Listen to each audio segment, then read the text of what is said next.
Points ಗೊತ್ತಾಗಲ್ಲ. ಕೊನೆವರೆಗೂ video ನೋಡಿ. ನಿಜವಾಗ್ಲೂ ಇದರಲ್ಲಿ 35 to 40 ಮಾರ್ಕ್ಸ್ ತೆಗಿಬೋದು.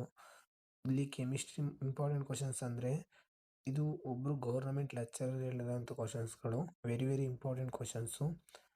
ಸುಮ್ಮನೆ ಟೈಮ್ ವೇಸ್ಟ್ ಮಾಡೋದು ಬೇಡ, ಸ್ಟಾರ್ಟ್ ಮಾಡೋಣ. ಫಸ್ಟ್ ವೆಲ್ಕಮ್ ಬ್ಯಾಕ್ ಗೈಸ್, ನೀವು ನೋಡ್ತಿದ್ದೀರಾ ಬ್ರೈಟ್ ಲ್ಯಾಬ್. ಇವತ್ತಿನ ವಿಡಿಯೋದಲ್ಲಿ ಕೆಮಿಸ್ಟ್ರಿ ಪಾಸಿಂಗ್ ಪ್ಯಾಕೇಜ್ ಹೆಂಗೆ ಪಾಸ್ ಆಗೋದು. ಸುಮಾರು ಜನ ನೋಡಿದ್ದೀನಿ ಕೆಮಿಸ್ಟ್ರಿನ ಪಾಸ್ ಆಗೋಕ್ಕೆ ಕಷ್ಟಪಡ್ತಾರೆ. ಈಸಿ ಸಬ್ಜೆಕ್ಟ್ ಅಂದರೆ ಕೆಮಿಸ್ಟ್ರಿ, ಅದಕ್ಕೆ ಕೆಮಿಸ್ಟ್ರಿ ಇಂಪಾರ್ಟೆಂಟ್ ಕ್ವಶನ್ಸ್ ಪಾಸಿಂಗ್ ಪ್ಯಾಕೇಜ್ನ ನೋಡೋಣ ಇವತ್ತು. ನೀವು ವಿಡಿಯೋ ಏನಾದರೂ ಫಸ್ಟೇ ಸ್ಕಿಪ್ ಮಾಡಿದರೆ ನಿಮಗೆ ಮೇನ್ ಪಾಯಿಂಟ್ಸು ಗೊತ್ತಾಗಲ್ಲ. ಕೊನೆವರೆಗೂ ವಿಡಿಯೋ ನೋಡಿ. ನಿಜವಾಗ್ಲೂ ಇದರಲ್ಲಿ 35 to 40 ಮಾರ್ಕ್ಸ್ ತೆಗಿಬೋದು. ಇಲ್ಲಿ ಕೆಮಿಸ್ಟ್ರಿ ಇಂಪಾರ್ಟೆಂಟ್ ಕ್ವಶನ್ಸ್ ಅಂದರೆ ಇದು ಒಬ್ಬರು ಗೌರ್ನಮೆಂಟ್ ಲೆಕ್ಚರರ್ ಹೇಳಿರೋಂಥ ಕ್ವಶನ್ಸ್ಗಳು. Very very important questions. ಸುಮ್ಮನೆ ಟೈಮ್ ವೇಸ್ಟ್ ಮಾಡೋದು ಬೇಡ, ಸ್ಟಾರ್ಟ್ ಮಾಡೋಣ. ಫಸ್ಟು ಸೊಲ್ಯೂಷನ್ಸ್ ಚಾಪ್ಟರಲ್ಲಿ ನೋಡೋದಾದರೆ ಡಿಫೈನ್ ಮೋಲ್ ಫ್ರ್ಯಾಕ್ಷನ್, ಮೊಲಾಲಿಟಿ ಇಷ್ಟು ಕ್ವಶನ್ಗಳು ಫಸ್ಟ್ ಚಾಪ್ಟರ್ ಬರ್ತವೆ. ಡಿಫೈನ್ ಅಂದರೆ 1 ಮಾರ್ಕ್ಸಿಗೆ ಕೇಳ್ತಾರೆ. ಎಲ್ಲರೂ ಸಬ್ ಕ್ವಶನ್ ಅಂದರೆ 5 ಮಾರ್ಕ್ಸಿಗೆ ಕೇಳ್ತಾರಲ್ಲ, ಅಲ್ಲಿ 1 ಮಾರ್ಕ್ಸಿಗೆ ಕೇಳೋಂಥ ಸಾಧ್ಯತೆ ಇರುತ್ತೆ. ಅದ್ಬಿಟ್ರೆ next among molarity which temperature is dependent, ಅದನ್ನು ಕೇಳ್ಬೋದು. ಯಾವುದು ನಿಮಗೆ ಆಲ್ರೆಡಿ ಗೊತ್ತಿರುತ್ತೆ. Molarity among molarity and molality which is temperature independent. Molality answer ಕೂಡ ಇಲ್ಲೇ ಇದೆ, ಕ್ವಶನ್ ಕೂಡ ಇಲ್ಲೇ ಇದೆ. ನಿಮಗೇನಾದರೂ ಈ ನೋಟ್ಸ್ ಬೇಕು ಅಂದರೆ ಇನ್ಸ್ಟಾಗ್ರಾಮ್ ಲಿಂಕ್ ಬಯೋದಲ್ಲಿದೆ, ಯೂಟ್ಯೂಬ್ ಬಯೋದಲ್ಲಿ. ನೀವು ಅಲ್ಲೇನಾದರೂ ಹೋಗ್ಬಿಟ್ಟು ಮೆಸೇಜ್ ಮಾಡಿದ್ರೆ ಸಾಕು, ಕಳಿಸ್ಕೊಡ್ತೀನಿ. ಈ ಕ್ವಶನ್ಸ್ಗಳೆಲ್ಲ ನೀವು ನೋಡ್ಕೊಂಡು ಓದ್ಕೊಂಡ್ರೆ ಸಾಕು. ನನಗೇನು ಇದೇ ನೋಟ್ಸಲ್ಲಿ ಓದಬೇಕು, ಹಿಂಗೆ ಓದಬೇಕು ಅಂತೇನಿಲ್ಲ. ನಿಮ್ಮ ನೋಟ್ಸಲ್ಲಿ ಟಿಕ್ ಮಾಡ್ಕೊಂಡು ಕ್ಲೀನಾಗಿ ಓದಬೇಕಷ್ಟೇ. What happens to molality temperature is increased, answer ಕೂಡ ಇಲ್ಲೇ ಇದೆ. ನಾವು ಏನಾದರೂ ಆನ್ಸರ್ ಓದೋಕೆ ಹೋದರೆ ಅದು ಜಾಸ್ತಿ ಹೊತ್ತಾಗುತ್ತೆ. ಈ ಕ್ವಶನ್ಸ್ಗಳನ್ನ ಹೇಳ್ತೀನಿ, ಟಿಕ್ ಮಾಡ್ಕೊಳ್ಳಿ. ಅಲ್ಲೇನಾದ್ರು ಕಾಣಿಸ್ತಿಲ್ಲ ಅಂದರೆ. Mention the factor affecting the solubility of gas in a liquid, ಅದೇನು ಈಸಿ ಪಾಯಿಂಟು, 4 ಪಾಯಿಂಟು. ಇದನ್ನು 2 ಮಾರ್ಕ್ಸಿಗೆ ಕೇಳೋ ಸಾಧ್ಯತೆ ಇರುತ್ತೆ. ಎಲ್ಲ ಪಾಸಿಂಗ್ ಪ್ಯಾಕೇಜ್ಗಳನ್ನ ನೋಡ್ಕೊಳ್ಳಿ. ನಾನು ಫಸ್ಟು ಇದನ್ನೇ ಓದ್ಕೊಂಡಿದ್ದು, 35 to 40 ಮಾರ್ಕ್ಸ್ ಬಂದಿತ್ತು ಆ್ಯನ್ಯುವಲ್ ಪೇಪರಲ್ಲಿ. ಅದಕ್ಕೆ ಹೇಳ್ತಿದ್ದೀನಿ, ಫಸ್ಟ್ ಇದನ್ನು ನೋಡ್ಕೊಂಡು ಓದ್ಕೊಳ್ಳಿ. ನೆಕ್ಸ್ಟು ನೀವು ಬೇಕಾದ್ರೆ ಬೇರೆದು ಯಾವ್ದಾದ್ರು ಓದಿ. ನೆಕ್ಸ್ಟ್ ಕ್ವಶನ್ ನೋಡೋಣ. Next question, what happens to solubility gas if in liquid temperature is increased. ಇದನ್ನು ಓನಾಗಿ ಕಲ್ತ್ಕೊಳ್ಳಿ. ಇದನ್ನು ಜಾಸ್ತಿ ಕೇಳಲ್ಲ, ಕೇಳಿದರೆ ಬರೆಯಂಗೆ ಒಂದು ಸ್ವಲ್ಪ ಓನಾಗಿ ಕಲ್ತ್ಕೊಂಡಿರಿ. State Henry's law, right its mathematical form and mention one application on it. ಇದು ವೆರಿ ವೆರಿ ಇಂಪಾರ್ಟೆಂಟ್ ಕ್ವಶನು. ಇದನ್ನು ನೀವು ಕಲೀಲೇಬೇಕು. ಆಲ್ರೆಡಿ ಕಲ್ತಿರ್ತೀರಾ ಅಂದ್ಕೊಳ್ತೀನಿ. ಇದನ್ನು ಕಲೀಲೇಬೇಕು, ಮಿಸ್ ಮಾಡೋಂಗಿಲ್ಲ ಇದೊಂದು ಕ್ವಶನ್ನ. Very very important question. ಇದು P = KH × X ಈ ಕ್ವೆಶನ್ ಫಾರ್ಮ ಬರೀಲೇಬೇಕು, ಇಲ್ಲ ಅಂದರೆ ಮಾರ್ಕ್ಸ್ ಕೊಡಲ್ಲ. ಅದನ್ನು 2 to 3 ಮಾರ್ಕ್ಸಿಗೆ ಕೇಳಿರ್ತಾನೆ. Next, the KH value of 2 gases A and B are 147 and 1.6 respectively. K bar which is more soluble why, ಏನಕ್ಕೆ ಅಂತ ಕೇಳ್ತಿದ್ದಾನೆ. ಆ ಕ್ವಶನ್ ಕೂಡ ಇಲ್ಲೇ ಐತೆ. ಅದನ್ನು ನಿಮಗೆ ಬೇಕಾದ್ರೆ ಎಕ್ಸ್ಪ್ಲೇನ್ ಮಾಡಬೇಕು ಅಂದರೆ 1.67 ಈಸ್ ಮೋರ್ ಸಾಲ್ಯುಬಲ್ ಬಿಕಾಸ್ ಯಾಕೆ ಅಂದರೆ higher the KH value of gas the lower will be the solubility ಕಡಿಮೆ ಆಗುತ್ತೆ, KH ವ್ಯಾಲ್ಯೂ ಏನಾಗುತ್ತಂತೆ ಜಾಸ್ತಿ ಆಗುತ್ತಂತೆ. Next question very very important question. State Raoult's law for liquid mixtures. Raoult's law ಮತ್ತು Henry's ಲಾ ಇವೆರಡು important question. ಯಾವುದೊಂದು ಈ solutions ಚಾಪ್ಟರಲ್ಲಿ ಇದು very very important question.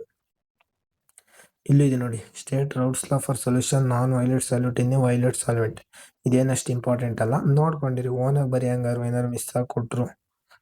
Difference between ಇವೆರಡು ಏನಿದಾವೆ, ನಾನು ನೋಡಿದಂಗೆ ಡಿಫ್ರೆನ್ಸ್ ಬಿಟ್ವೀನ್ ಇವೆರಡರಲ್ಲೇ ವೆರಿ ವೆರಿ ಇಂಪಾರ್ಟೆಂಟ್ ಕ್ವಶನು. ಯಾವುದ್ರಲ್ಲೂ ಡಿಫ್ರೆನ್ಸ್ ಬಿಟ್ವೀನ್ ಜಾಸ್ತಿ ಕೇಳಿಲ್ಲ, ಇದರಲ್ಲೇ ಡಿಫ್ರೆನ್ಸ್ ಬಿಟ್ವೀನ್ ಜಾಸ್ತಿ ಇರೋ ಅಂಥದ್ದು. Ideal and non ideal solutions, ಇದು ವೆರಿ ವೆರಿ ಇಂಪಾರ್ಟೆಂಟ್ ಕ್ವಶನ್ 2 ಮಾರ್ಕ್ಸಿಗೆ. ಇನ್ನೊಂದು solution which shows positive deviation from Raoult's law, solution which show negative deviation from Raoult's law. ಇವೆರಡು very very important questions. Difference ಇದನ್ನು ಕ್ಲೀನಾಗಿ ಕಲ್ತ್ಕೊಳ್ಳಿ. ಪಾಸಿಂಗ್ ಪ್ಯಾಕೇಜಲ್ಲಿ ಇದನ್ನು ಕ್ಲೀನಾಗಿ ನೋಡಿ ಕಲ್ತ್ಕೊಳ್ಳಿ. ವೆರಿ ವೆರಿ ಇಂಪಾರ್ಟೆಂಟ್ ಕ್ವಶನ್ಸ್ ಇವು. 35 to 40 ಮಾರ್ಕ್ಸ್ ತೆಗಿಬೋದು. ನೆಕ್ಸ್ಟು ವಾಟರ್ ಕಾಲಿಗೇಟಿವ್ ಪ್ರಾಪರ್ಟೀಸ್, ಅದೇನು ಇಂಪಾರ್ಟೆಂಟ್ ಅಲ್ಲ. ಅಲ್ಲಿ ಕೆಳಗಡೆ ಫಾರ್ಮುಲಾಸ್ ಇದಾವಲ್ಲ, ಅದಕ್ಕೋಸ್ಕರ ಬರ್ತಿದ್ದೀನಿ. Formulas very very important. Problems ಎಷ್ಟು ಈಸಿ ಅಂದರೆ ಕೆಮಿಸ್ಟ್ರಿಲಿ ನೀವು ಥಿಯರಿಗಿಂತ ಪ್ರಾಬ್ಲಮ್ಸ್ ಈಸಿ. ನೆಕ್ಸ್ಟ್ ವೀಡಿಯೋದಲ್ಲಿ ನಾನು ಬರೀ ಪ್ರಾಬ್ಲಮ್ಸ್ಗಳನ್ನೇ ಸಾಲ್ವ್ ಮಾಡ್ತಾ ಹೋಗ್ತೀನಿ. ಪ್ರಾಬ್ಲಮ್ಸ್ನ ತೋರಿಸ್ಬಿಟ್ಟು ಸಾಲ್ವ್ ಮಾಡ್ತೀನಿ. ನಿಮಗೆ ಯಾವ ಒಂದು ಕ್ವಶನ್ ಬೇಕು ಅದನ್ನು ನೀವು ಹೇಳಿದರೆ ನಾನೇ ಸಾಲ್ವ್ ಮಾಡಿಕೊಡ್ತೀನಿ. Problems very easy. ನೋಡಿ, ಇಲ್ಲೇ ಇದೆ ಪ್ರಾಬ್ಲಮ್. ಇವೆಲ್ಲ ವೆರಿ ವೆರಿ ಇಂಪಾರ್ಟೆಂಟ್ ಪ್ರಾಬ್ಲಮ್. ಒಂದೊಂದು ಸತಿ ಆ್ಯನ್ಯುವಲ್ ಪೇಪರಲ್ಲಿ ಇದೇ ಪ್ರಾಬ್ಲಮ್ ಬಂದಿರುತ್ತೆ. ಇದೇ ಬರುತ್ತೆ ಅಂತ ಹೇಳೋಕ್ಕಾಗಲ್ಲ, ಇದೇ ಥರನೂ ಬರ್ಬೋದು, ಇಲ್ಲ ಇದೇನಾದ್ರು ಬರ್ಬೋದು. ಅದಕ್ಕೆ ಕ್ಲೀನಾಗಿ ಕಲ್ತ್ಕೊಳ್ಳಿ. ಯಾವತ್ತೂ ಬಾಯಾಟ ಹೊಡಿಯೋಕೆ ಹೋಗ್ಬೇಡಿ, ಅರ್ಥ ಮಾಡ್ಕೊಳ್ಳಿ. ಈಸಿ ಇದೆ. ಈಸಿ ಅಂದರೆ ಕೆಮಿಸ್ಟ್ರಿಲಿ ಪ್ರಾಬ್ಲಮ್ಸು. ನಾನು ಫಸ್ಟ್ ಬರಿತಾ ಇದ್ದೆ ಪ್ರಾಬ್ಲಮ್ಸ್ ಕೆಮಿಸ್ಟ್ರಿಲಿ. Easy questions. ಇದರಲ್ಲಿ ಗ್ರಾಮ್ ಮೋಲ್ ಪರ್ ಅದನ್ನು ಬರೆದವರು 1 ಮಾರ್ಕ್ಸ್ ಕಳೀತಾರೆ. ಇದನ್ನು ನೆಕ್ಸ್ಟ್ ವಿಡಿಯೋದಲ್ಲಿ ಎಕ್ಸ್ಪ್ಲೇನ್ ಮಾಡ್ತೀನಿ. ಇದರಲ್ಲೇ ಮಾಡಿದರೆ ಲಾಂಗ್ ಆಗುತ್ತೆ ವಿಡಿಯೋ. ಇವೆಲ್ಲ ಇಂಪಾರ್ಟೆಂಟ್ ಕ್ವಶನ್ಸ್. ನಿಮಗೆ ಏನಾದರೂ ಗೊತ್ತಿದ್ರೆ ಇದನ್ನೇ ಕ್ವಶನ್ ಬರ್ಕೊಂಡು ವರ್ಕ್ ಮಾಡಿ, ಸ್ಟಾಪ್ ಮಾಡಿ ವಿಡಿಯೋನ. Very very important questions. ಇಷ್ಟು 5 ಏನಿದ್ದಾವೆ, 5 ಇಲ್ಲ 7 ಇದ್ದಾವೆ. ಅಂದರೆ ಒಂದೊಂದು ಟಾಪಿಕ್ ಮೇಲೆ ಒಂದೊಂದು ಇದ್ದಾವೆ, ಅವು ಎಲ್ಲ ಒಂದೇ ಥರ ಇಲ್ಲ, ಆಯಿತಾ. ವಾಟರ್ ಐಸೋಟೋನಿಕ್ ಸೊಲ್ಯೂಷನ್, ಇದು ವೆರಿ ವೆರಿ ಇಂಪಾರ್ಟೆಂಟ್ ಕ್ವಶನ್. 1 ಮಾರ್ಕ್ಸಿಗೆ ಕೇಳ್ತಾರೆ. Fill in the blanks, choose the correct answer, ಅಲ್ಲೂ ಕೇಳೋಂಥದ್ದು ಇರುತ್ತೆ. ಅಷ್ಟು ಸಾಕು ಯಾವುದರಲ್ಲಿ, ಸೊಲ್ಯೂಷನ್ಸ್ ಚಾಪ್ಟರಲ್ಲಿ. ನೆಕ್ಸ್ಟು ಆಲ್ಕೀನ್ಸ್ ಆ್ಯಂಡ್ ಆಲ್ಕೋಹಲಿನ್ಸ್ ನೋಡೋಣ. ಆಲ್ಕೀನ್ಸ್ ಆ್ಯಂಡ್ ಆಲ್ಕೋಹಲಿನ್ಸಲ್ಲಿ first preparation of alkenes by Finkelstein reaction. Finkelstein reaction very very important question. 2 marks ಅಥವಾ 3 ಮಾರ್ಕ್ಸ್ ಕ್ವಶನಿಗೆ ಕೇಳ್ತಾನೆ.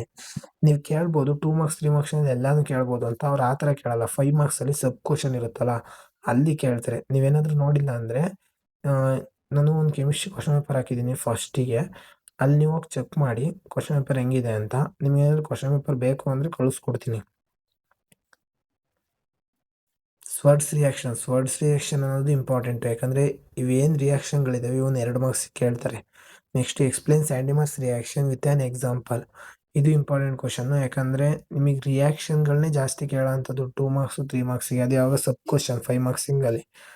Next SN1 and SN2 mechanism. ಇದು ವೆರಿ ವೆರಿ ಇಂಪಾರ್ಟೆಂಟ್ ಕ್ವಶನ್. ಇದು ನೀವು ಬಿಡೋಂಗೆ ಇಲ್ಲ, ನೀವು ಕಲ್ತಿರ್ತೀರ already.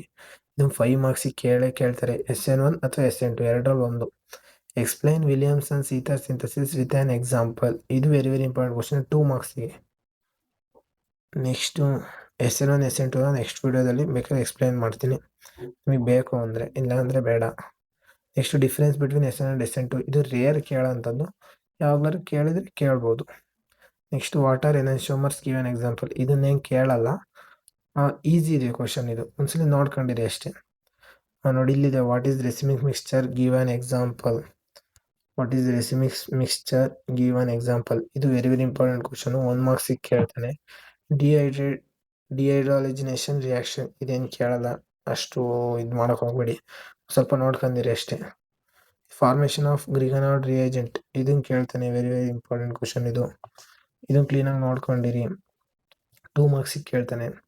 Next explain the following reaction with an example. Reaction ಇದರಲ್ಲಿ first Woods reaction ಇದೆ ನೋಡಿ, ಇದನ್ನು 2 ಮಾರ್ಕ್ಸಿಗೆ ಕೇಳ್ತಾನೆ. ಅಂದರೆ 5 ಮಾರ್ಕ್ಸ್ ಸಬ್ ಕ್ವಶನ್ ಕೇಳ್ಬೇಕಾದ್ರೆ ಈ ಥರನೇ ಕೇಳೋದು. ನೀವು 5 ಮಾರ್ಕ್ಸಿಂದು ಅಂತ SN1 SN2 ಕಲ್ತ್ಕೊಂಡ್ರೆ ಆಗಲ್ಲ. ಅದನ್ನು 3 ಮಾರ್ಕ್ಸಿಗೆ ಕೇಳಿದ್ರು ಕೇಳ್ಬೋದು. ವುಡ್ಸ್ ರಿಯಾಕ್ಷನ್ ಅಂತ ಕಲ್ತ್ಕೊಳ್ಳಿ. ನೆಕ್ಸ್ಟ್ ವುಡ್ಸ್ ಫಿಟ್ಟಿಂಗ್ ರಿಯಾಕ್ಷನ್ ಇದೆ ನೋಡಿ ಇಲ್ಲಿ, ಅದನ್ನು ಕ್ಲೀನಾಗಿ ಕಲ್ತ್ಕೊಂಡಿರಿ. ಅದನ್ನು ಕೇಳ್ಬೋದು. ಫಿಟ್ಟಿಂಗ್ ರಿಯಾಕ್ಷನ್, ನೀವು 3 ರಿಯಾಕ್ಷನ್ ಕಲ್ತ್ಕೊಂಡಿರಿ. ಅವೇನು ಒಂದು ಸ್ವಲ್ಪ ಡಿಫ್ರೆನ್ಸ್ ಇದೆ ಅಷ್ಟೇ. ಅದನ್ನು ಎಕ್ಸ್ಪ್ಲೇನ್ ಮಾಡಬೇಕು ಅಂದರೆ ನಿಮಗೇನಾದರೂ ಕಮೆಂಟ್ ಸೆಕ್ಷನಲ್ಲಿ ಕಮೆಂಟ್ ಮಾಡಿ, ನೆಕ್ಸ್ಟ್ ಎಕ್ಸ್ಪ್ಲೇನ್ ಮಾಡ್ತೀನಿ. Next Friedel Crafts alkylation. ಇದು ಅಷ್ಟು ಇಂಪಾರ್ಟೆಂಟ್ ಇಲ್ಲ, ಆದರೂ ಇಂಪಾರ್ಟೆಂಟೇ. ಯಾಕಂದರೆ 2 ಮಾರ್ಕ್ಸಿಗೆ ಯಾವ್ದು ಕೇಳ್ತಾನೆ ಅಂತ ಹೇಳೋಕ್ಕಾಗಲ್ಲ. ನಿಮಗೆ ಇದೇ ಚಾಪ್ಟರ್ಗಳು ಕಷ್ಟ ಆಗೋದು, ಯಾಕಂದರೆ ನೀವು ವರ್ಕ್ ಮಾಡಲ್ಲ. ವರ್ಕ್ ಮಾಡಬೇಕು, ಎಷ್ಟು ವರ್ಕ್ ಮಾಡ್ತೀರಾ ಅಷ್ಟು ಈಸಿ ಕೆಮಿಸ್ಟ್ರಿ ಇದರಲ್ಲಿ. ಅಂದರೆ ಕಲ್ತ್ಬಿಟ್ಟು ಒಂದ್ಸಲಿ ಬರೆಯೋದಷ್ಟೇ. ನೀವೇನು ವರ್ಕ್ ಮಾಡಿ ಅಂದರೆ ಸಂದು ಕೂತ್ಕೊಂಡು ಅದನ್ನೇ ವರ್ಕ್ ಮಾಡಿ ಅಂತಲ್ಲ. Next question Friedel Crafts acylation, Friedel Crafts alkylation, Friedel Crafts acylation ಇವೆರಡು ಇಂಪಾರ್ಟೆಂಟ್ ಕ್ವಶನ್. ನೋಡಿ ಇಲ್ಲಿ haloarenes are less reactive towards nucleic substitution reaction give reason. ಯಾಕೆ ಅಂತ ಕೇಳಿದ್ದಾನೆ. ಇದನ್ನು 2 ಮಾರ್ಕ್ಸಿಗೆ ಇಷ್ಟು ಕ್ವಶನ್ ಪೇಪರಲ್ಲಿ ನೋಡಿದ್ದೀನಿ. SN1 ಮೆಕ್ಯಾನಿಸಮ್ ಇದು. ಅದನ್ನು ನೀವು ಇದರಲ್ಲಿ ನೀವು ಎಲ್ಲನೂ ಬರೆಯೋದು ಬೇಡ, ಈ ರೆಸೊನೆನ್ಸ್ ಎಫೆಕ್ಟ್ ಅಂತ ಬರೀರಿ. ಅದು ಬಿಟ್ಟರೆ ನೆಕ್ಸ್ಟು ಹೈಡ್ರೋಜನೇಷನ್ ಆಫ್ ಕಾರ್ಬನ್ ಆಟಮ್ ಅದೊಂದು point. Next intensity of phenyl cation. Next 4th ಒಂದು high electron density on benzene. ಇಷ್ಟು 4 ಪಾಯಿಂಟ್ ಈ ಥರ ಬರೀರಿ. ಎಕ್ಸ್ಪ್ಲೈನ್ ಮಾಡ್ತೀನಿ, ನನಗೆ ಮಾರ್ಕ್ಸ್ ಇನ್ನೂ ಚೆನ್ನಾಗಿ ಬೇಕು ಅಂದರೆ ಎಕ್ಸ್ಪ್ಲೈನ್ ಮಾಡಿ. ಎಕ್ಸ್ಪ್ಲೈನ್ ಮಾಡಿದವರು ಮಾರ್ಕ್ಸ್ ಕೊಡ್ತಾರೆ, ಎಕ್ಸ್ಪ್ಲೈನ್ ಮಾಡಿದರೆ ಮಾರ್ಕ್ಸ್ ಕೊಡ್ತಾರೆ. ಆ 4 ಪಾಯಿಂಟ್ ಬರೀಲೇಬೇಕು ಆದರೆ ಆ ಕ್ವಶನ್ ಕೇಳಿದಾಗ, ಅದು ಮೇಯ್ನು, ಆಯಿತಾ. Next alcohols, phenols and ethers. ಇದು ಜಾಸ್ತಿ ಇದೆ ಕ್ವಶನ್ಸ್ಗಳು, ಎಷ್ಟಾಗುತ್ತೆ ಅಷ್ಟು ಎಕ್ಸ್ಪ್ಲೈನ್ ಮಾಡೋಣ. ಇದು part 1 video. Next part 2 video ಬರುತ್ತೆ ಇದರಲ್ಲೇ, ಇಂಪಾರ್ಟೆಂಟ್ ಕ್ವಶನ್ಸಲ್ಲೇ. ಯಾಕಂದರೆ ಪಾಸಿಂಗ್ ಪ್ಯಾಕೇಜ್ಗೆ ಇದು ಜಾಸ್ತಿ ಲಾಂಗ್ ಇದೆ, ಅದಕ್ಕೆ. ಆಲ್ಕೋಹಾಲ್ಸ್, ಫಿನಾಲ್ಸ್ ಆ್ಯಂಡ್ ಈಥರ್ಸ್ ನೋಡಿದ್ರೆ first mechanism of dehydration of ethanol to ethene. ಇದು ವೆರಿ ವೆರಿ ಇಂಪಾರ್ಟೆಂಟ್ ಕ್ವಶನ್ನು. ಇದನ್ನು 3 ಮಾರ್ಕ್ಸಿಗೆ ಅಥವಾ 3.5 ಅಥವಾ 4 ಮಾರ್ಕ್ಸಿಗೆ ಕೇಳ್ತಾನೆ. ವೆರಿ ವೆರಿ ಇಂಪಾರ್ಟೆಂಟ್ ಕ್ವಶನ್ ಇದು. ಮೆಕ್ಯಾನಿಸಮ್ ಇದನ್ನು ಕಲೀಲೇಬೇಕು. ಕಲ್ತಿಲ್ಲ ಅಂದರೆ ಇವತ್ತೇ ಕಲ್ತ್ಬಿಡಿ, ಯಾಕಂದರೆ ಎಕ್ಸಾಮ್ ಇನ್ನೇನು ಹತ್ರದಲ್ಲಿದೆ. Next question preparation of alcohols using aldehydes and ketones. ಇದೇನಷ್ಟು ಕೇಳಲ್ಲ. ಅಂದರೆ ರಿಯಾಕ್ಷನ್ಗಳು ನಿಮಗೆ ಬೇಕಾಗ್ತವೆ, ಯಾಕಂದರೆ ಅವ್ರ ರಿಯಾಕ್ಷನಲ್ಲಿ ಏನು ಬೇಕಾದ್ರೂ ಕ್ವಶನ್ ಕೇಳ್ಬೋದು. ಅದಕ್ಕೆ ಅಂದರೆ 5 ಮಾರ್ಕ್ಸಲ್ಲಿ ಕೊಟ್ಟಾಗ ರಿಯಾಕ್ಷನಲ್ಲಿ ಯಾವುದಾದ್ರು ಕ್ವಶನ್ ಕೇಳ್ತಾನೆ, ನಿಮಗೆ ಅರ್ಥ ಆಗಲಿ ಅಂತ ಬರೆದಿದ್ದೀನಿ. Preparation of alcohols using Grignard reagent, ಇದು very very important question. Grignard reagent 2 ಮಾರ್ಕ್ಸಿಗೆ ಕೇಳ್ತಾರೆ. ಈಸಿ ಕ್ವಶನ್ ಅದು, 2 ಮಾರ್ಕ್ಸಿಗೆ ಕೇಳ್ತಾರೆ. ಅಂದರೆ ರಿಯಾಕ್ಷನ್ಗಳೇ ಇದ್ದಾವೆ. ರಿಯಾಕ್ಷನ್ಗಳು ನಿಮಗೆ ಅರ್ಥ ಆದರೆ, ಒಂದ್ಸಲಿ ಅರ್ಥ ಆದರೆ ಸಾಕು. ನೋಡಿ, ಎಲ್ಲ ಥರ ರಿಯಾಕ್ಷನ್ ಇರೋದು ಇದರಲ್ಲಿ. ಎಸ್ಟಿರಿಫಿಕೇಶನ್ ರಿಯಾಕ್ಷನ್ ಇದು ವೆರಿ ವೆರಿ ಇಂಪಾರ್ಟೆಂಟ್ ಕ್ವಶನ್ನು. ಇದರಲ್ಲೇನು ಯಾವುದೇ ಥರ ಟಫ್ ಇಲ್ಲ. ಇದೇನು ಅಂದರೆ ನೀವು ಜಾಸ್ತಿ ಸಾಲ್ವ್ ಮಾಡ್ತಾ ಹೋಗ್ಬೇಕು, ಬುಕ್ ಹಿಡ್ಕೊಂಡು ವರ್ಕ್ ಮಾಡ್ಬೇಕು. ಬರೀ ಹೆಂಗೆ ನೀವು ಮ್ಯಾಥ್ಸ್ ವರ್ಕ್ ಮಾಡ್ತೀರಾ ಅದೇ ಥರ ಕೆಮಿಸ್ಟ್ರಿ ಒಂದು ಸ್ವಲ್ಪ ವರ್ಕ್ ಮಾಡಿದ್ರೆ ಸಾಕು. ಮ್ಯಾಥ್ಸ್ ಅಷ್ಟು ಜಾಸ್ತಿ ವರ್ಕ್ ಮಾಡೋದು ಬೇಡ, ಸ್ವಲ್ಪ ವರ್ಕ್ ಮಾಡಿದರೆ ನೀವು ಕೆಮಿಸ್ಟ್ರಿ ಆರಾಮಾಗಿ ಕಲಿಬೋದು. ರಿಯಾಕ್ಷನ್ಗಳು ಮರ್ತೋಗ್ತವೆ, ಅದಕ್ಕೋಸ್ಕರ ಜಾಸ್ತಿ ಒಂದು ಸ್ವಲ್ಪ ವರ್ಕ್ ಮಾಡಬೇಕು. ಕಲಿತ ತಕ್ಷಣ ಬರೆದ್ರೆ ನಿಮಗೆ ಇನ್ನೂ ಒಂದು 4-5 ದಿವಸ ಮುಂಚೆನೇ ಕಲ್ತ್ಕೊಳ್ಳಿ. ಯಾಕಂದರೆ ಎಕ್ಸಾಮಿನ ದಿವಸ ಓದ್ತೀನಿ ಅಂತ ಕೂತ್ಕೋಬೇಡಿ, ಯಾಕಂದರೆ ಕಷ್ಟ. ಎಕ್ಸಾಮಿನ ದಿವಸ ಓದೋಕ್ಕಾಗಲ್ಲ. ನೆಕ್ಸ್ಟ್ ಇಂಪಾರ್ಟೆಂಟ್ ಕ್ವಶನ್ ನೋಡೋದಾದರೆ, ಇದನ್ನು ಟೆನ್ಸಿದೆ oxidation of alcohol using PCC. ಇವೆಲ್ಲ ಇಲ್ಲಿ ಏನು ರಿಯಾಕ್ಷನ್ ಇದೆಯೋ ರಿಯಾಕ್ಷನ್ಗಳು ನೋಡ್ಕೊಳ್ಳಿ. ಈ ರಿಯಾಕ್ಷನ್ಗಳೇನಿದ್ದಾವೆ ಈ ರಿಯಾಕ್ಷನ್ಗಳು ಇಂಪಾರ್ಟೆಂಟ್ ಅಂತ ನಾನು ಬರ್ತಿದ್ದೀನಿ ಅಷ್ಟೇ. ಯಾಕಂದರೆ ಅವರು ಅಲ್ಲೇ ಕ್ವಶನ್ ಕೇಳೋ secondary alcohols of oxidation with anhydrates chemical oxidise give ketones ಅಂತ ಕೇಳ್ತಾರೆ. ಆಗ ನೀವು ಇದನ್ನು ಏನು ಇಲ್ಲಿದೆ ಈ ಕ್ವೆಶನ್ನು ಇದನ್ನು ಬರಿಬೇಕಾಗುತ್ತೆ, ಅದಕ್ಕೋಸ್ಕರ. Next dehydration of removal of hydrogen oxidation. ಇದೇ ಥರ ಇಲ್ಲೂ ಅಷ್ಟೇ, ಇವೇನು ರಿಯಾಕ್ಷನ್ ಇದಾವೆ ಈ ರಿಯಾಕ್ಷನ್ ನೋಡ್ಕೊಳ್ಳಿ. Next what is Lucas reagent, explain Lucas test and distinguish between primary secondary and tertiary degree. ಇದು ವೆರಿ ವೆರಿ ಇಂಪಾರ್ಟೆಂಟ್ ಕ್ವಶನ್. ಇದೇನಾದ್ರು ನೀವು ಕಲ್ತಿಲ್ಲ ಅಂದರೆ ಇವತ್ತೇ ಹೋಗ್ಬಿಟ್ಟು ಕಲೀರಿ, ಯಾಕಂದರೆ 3 ಮಾರ್ಕ್ಸಿಗೆ ಕೇಳೋವಂಥ ಕ್ವಶನ್ನು. ಈಸಿ ಅಂದರೆ ಈಸಿಯೆಸ್ಟ್ ಕ್ವಶನ್ ಇದೆ ಕೆಮಿಸ್ಟ್ರಿಲಿ. Next preparation of ethyl alcohol, ಅದರಲ್ಲಿ ರಿಯಾಕ್ಷನ್ ಏನಿದೆ ಅದನ್ನು ನೋಡ್ಕೊಳ್ಳಿ ಕ್ಲೀನಾಗಿ. ಯಾಕಂದರೆ ನೀವು ರಿಯಾಕ್ಷನ್ ಬರ್ದಕ್ಷಣ ನೀವು ಹೆಂಗೆ ಅಲ್ಲಿ ಎಕ್ಸ್ಪ್ಲನೇಷನ್ ಮೇಲಿದೆಯಲ್ಲ ಅದೆರಡನ್ನು ನೀವು ಕಂಬೈನ್ ಮಾಡಿ ಆರಾಮಾಗಿ ಕಲಿಬೋದು. ಯಾಕಂದರೆ ನಿಮಗೆ ಏನಲ್ಲಿ ರಿಯಾಕ್ಷನ್ ಬರ್ದಿರ್ತೀವಿ ಅದನ್ನೇ ಮೇಲೆ ಎಕ್ಸ್ಪ್ಲನೇಷನ್ ಬರ್ದಿರ್ತೀವಿ. ಅದಕ್ಕೆ ರಿಯಾಕ್ಷನ್ ಕ್ಲೀನಾಗಿ ಕಲ್ತ್ರೆ ನೀವು ಎಕ್ಸ್ಪ್ಲನೇಷನ್ ಅದು ನೋಡ್ಕೊಂಡೇ ಮಾಡ್ಬೋದು. ಇಲ್ಲ ನೀವು ಫಸ್ಟ್ ಎಕ್ಸ್ಪ್ಲನೇಷನ್ ಕಲ್ತ್ರೆ ನೀವು ಎಕ್ಸ್ಪ್ಲನೇಷನ್ ನೋಡ್ಕೊಂಡೆ ರಿಯಾಕ್ಷನ್ ಮಾಡ್ಬೋದು. Next manufacture of phenol from cumin, ಇದೊಂದು ರಿಯಾಕ್ಷನ್ನು. ಅಲ್ಲಿ ಹೆಂಗೆ ಫಸ್ಟಿಗೆ ಹೇಳಿದೆ ಅದೇ ಥರ ಇದು ವೆರಿ ವೆರಿ ಇಂಪಾರ್ಟೆಂಟ್ ಕ್ವಶನ್ನು. ಕ್ಲೀನಾಗಿ ಕಲ್ತ್ಕೊ ಹೋಗಿ. ಯಾಕಂದರೆ manufacture of phenol from cumin 2 marks ಅಥವಾ 3 ಮಾರ್ಕ್ಸಿಗೆ ಕೊಡ್ತಾನೆ. ಸ್ಟೆಪ್ 1 ಸ್ಟೆಪ್ 2 ಎರಡೇ ಸ್ಟೆಪ್ ಇರೋದು. ವೆರಿ ವೆರಿ ಇಂಪಾರ್ಟೆಂಟ್ ಕ್ವಶನ್ನು, ಕ್ಲೀನಾಗಿ ಕಲ್ತ್ಕೊ ಹೋಗಿ. Next question electrophilic substitution reaction on phenol nitration. ಇವೆಲ್ಲ 2 ಮಾರ್ಕ್ಸಿಗೆ ಕೇಳೋಂಥ ಕ್ವಶನ್ಗಳು. ಬ್ರೋಮಿನೇಷನ್ನು ಇವೆಲ್ಲ ಏನು ಸ್ಲೈಟ್ ಚೇಂಜಸ್ ಇರುತ್ತೆ ಅಷ್ಟೇ. ಒಂದು ಕಲ್ತ್ರೆ ಸಾಕು, ನೀವು ಎರಡನೇ ನೀವೇ ಕಲ್ತ್ಕೊಳ್ತೀರಾ. ಈಸಿ ಕ್ವಶನ್ಸ್ಗಳು. ನೆಕ್ಸ್ಟ್ ನೋಡಿ, ಇಲ್ಲಿ Kolbe's reaction and Reimer Tiemann reaction ಇದೆ. ಇವೆರಡು ವೆರಿ ವೆರಿ ಇಂಪಾರ್ಟೆಂಟ್ ಕ್ವಶನ್ನು. 2 ಮಾರ್ಕ್ಸಿಗೆ ಕೇಳ್ತಾರೆ. ಅಂದರೆ ಇಲ್ಲಿ ಇವರು ಈ ಥರ ಕೋಲ್ ಬೇಸ್ ರಿಯಾಕ್ಷನ್ ಅಂತಂದ್ರೆ ಕೊಡ್ಬೋದು, ಅಥವಾ conversion of sodium phenol to salicylic acid ಆ ಥರನಾದ್ರು ಕೇಳ್ಬೋದು, ಅಥವಾ conversion of phenol to aldehyde ಅಂತೆಲ್ಲರೂ ಕೇಳ್ಬೋದು. ಅದಕ್ಕೆ ಅವೆರಡನ್ನೂ ಗ್ಯಾಪ್ ಮಾಡ್ಕೊಂಡಿರಿ. ನನಗೊಂದ್ಸಲ ಎಕ್ಸಾಂಪಲ್ ಇದನ್ನು conversion of sodium phenol to salicylic acid ಅಂತ ಕೇಳಿದ್ರು. ಆಗ ಗೊತ್ತಾಗಲೇ ಇಲ್ಲ, ನಾನು ಹಂಗೆ ಬಿಟ್ಟಿದ್ದೆ. ಸರ್ ಆಮೇಲೆ ಬಂದು ಹೇಳಿದ್ರು ಅದು ಅದೇ ಕ್ವಶನ್ನು ಅಂತ.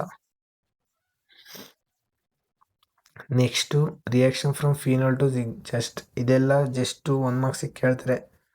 ಇದು ಏನಾಗುತ್ತೆ ರಿಯಾಕ್ಷನ್ ಫಿನಾಲ್ ಟು ಝೆಡ್ ಟೆಸ್ಟ್ ಮಾಡಿದಾಗ ಬೆಂಜಿನ್ ಆಗುತ್ತೆ ಅಂತ ಆ ಥರ ಕೇಳ್ತಾರೆ. ಆಕ್ಸಿಡೇಷನ್ ಆಫ್ ಫಿನಾಲ್ ಅದೇನು ಕೇಳಲ್ಲ. Preparation of ethers in dehydration of alcohols, ಇದೊಂದು ಸ್ವಲ್ಪ ಇಂಪಾರ್ಟೆಂಟ್